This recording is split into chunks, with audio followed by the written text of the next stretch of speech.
Do you know what time it is? It's Prime Time, the official commissioner podcast of the Sim Madden League. Buckle up because it's gonna be lit. It's gonna be fire.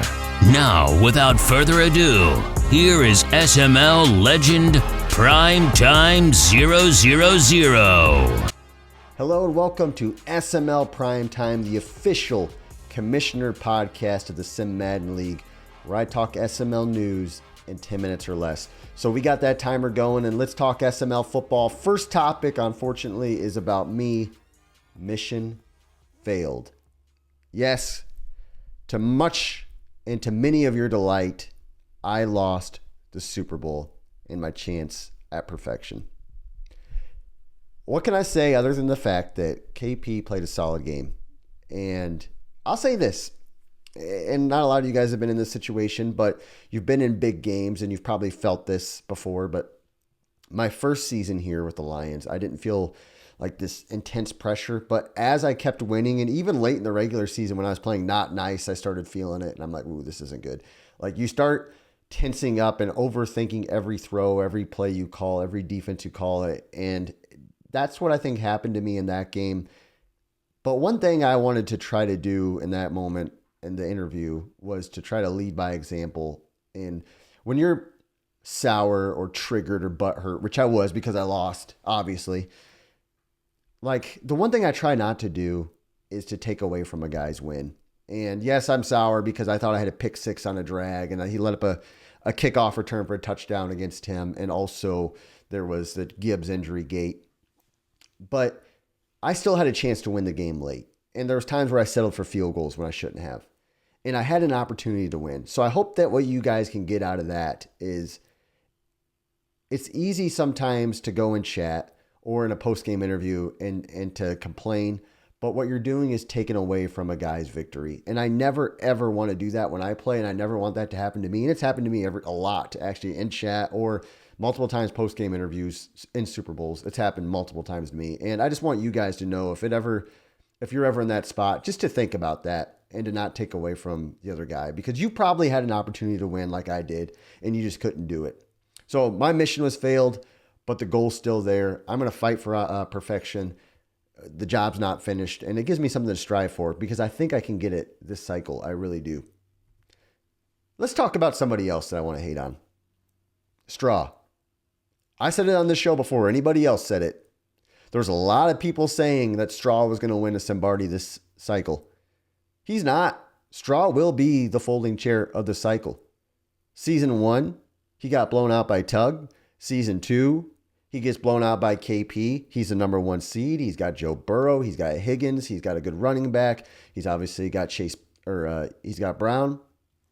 And I say all that to say, when I look at Straw, he reminds me of a paper straw. You want to like him because it's good for the environment. But then you start to use a paper straw and you're like, this is garbage. Give me the plastic straw. When I look at Straw Blacks, I think I like the guy. He's got an infectious smile. But when I see him play, when it actually matters, he just deteriorates in the cup. Straw is not going to win a Simbardi. He's going to go down as the biggest choke artist in the SML this cycle, bar none. He's got the talent. He's got the team. He's got the division that he can win.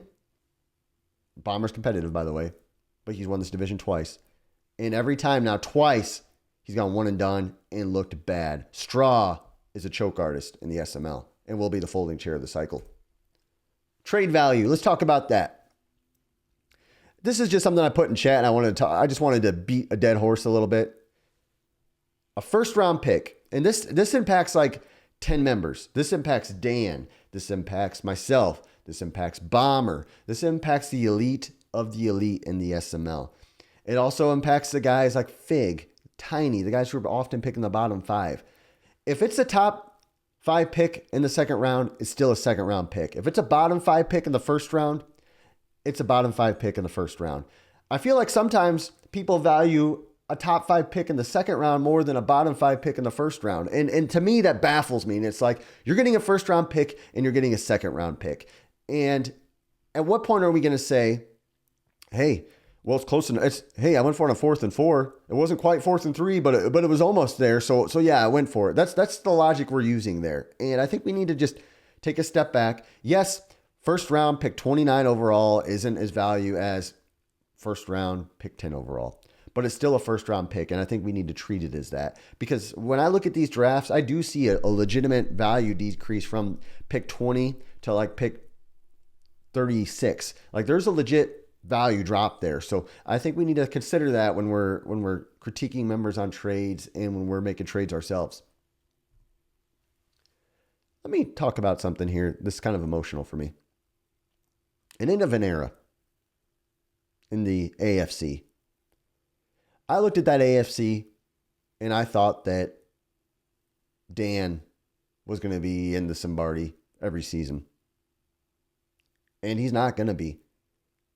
And I look at QP, who, I'm not going to lie, last season, I know it was his first season, but he had the Chiefs set feet lead, a division he can win.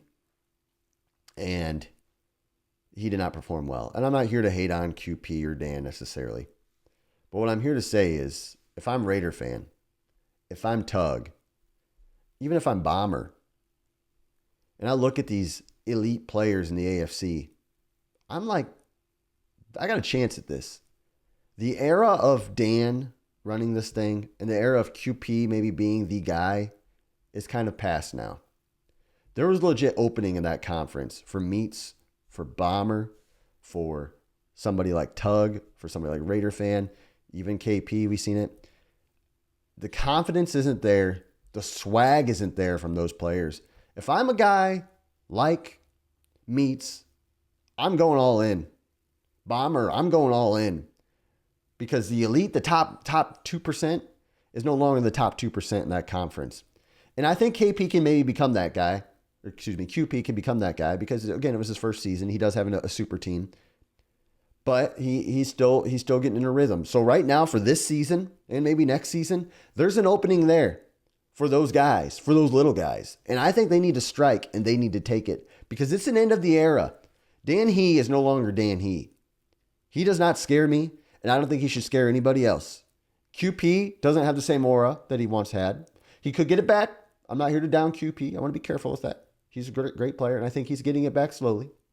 But for now, there's an opening there. Joe Milton trade. Everybody's talking about it, and I want to address, why did I make the trade? Well, here's why. I moved around a lot of players and a lot of draft picks, and pretty much it netted out with this. I still get to keep Joe Milton.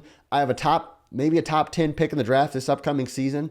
And I could choose now, do I get to keep Joe Milton, or do I get to pick my franchise quarterback, maybe a faster guy next year? So the speed was a little bit of a concern of mine. He only had 73 speed, and the throw power was 97. And I noticed a difference in 97 and 99. I know that Dan said, hey, it's the release. It's nothing about the release. I promise you, I think I led the league in touchdown passes and yards so far with the guy. I don't think I had any throw out of sacks with him. He's only going to get better. He's going to be a great player. He's going to be like 95 overall, at least with Steve MC within 2 seasons. The guy's going to be a good quarterback.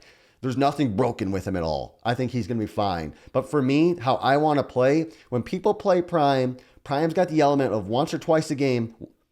This cycle once a game of running with his quarterback down the field. And I felt like that was eliminated, and I just wanted that extra element come playoff time. That is it. It's the speed, just that extra thing you have to have in the back of your head. It's just like having that 99 speed wide receiver for me. It's just that one extra thing that might get me over the top. So we made the trade, and we still have a top 10 pick in the draft coming up maybe. If Steve, I hope you lose, by the way.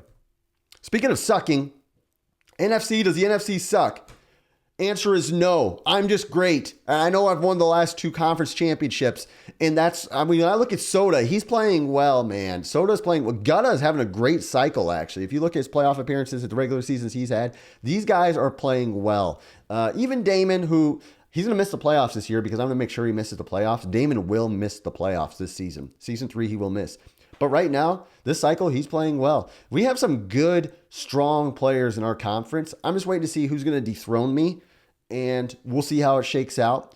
But for even ZBD, even CC for life, we got some good, young, talented guys in our conference. NFC does not suck. I'm just amazing. I'm the GOAT. Sorry. And my last topic here, I've got 40 seconds left. I'll say this, commish time. I just want to say thank you to the guys and to the league who have kind of ended an era, which happened about a year ago, maybe 14 months ago, 12 months ago, of passive-aggressive comments on Twitter, passive-aggressive comments about users in chat, passive-aggressive emojis in chat about things. That went from like a thing to like barely happens. I mean, occasionally you see some stupid stuff, and I wish it would all go away, but we're not perfect. It is what it is. So I just want to thank you guys for just having a positive, happy community. That's what keeps me want to continue being commissioner. Hey guys, we're at 10 minutes. I got to hop off here. Time's up. Thanks for watching SML Prime Time. Until next time, have a great day.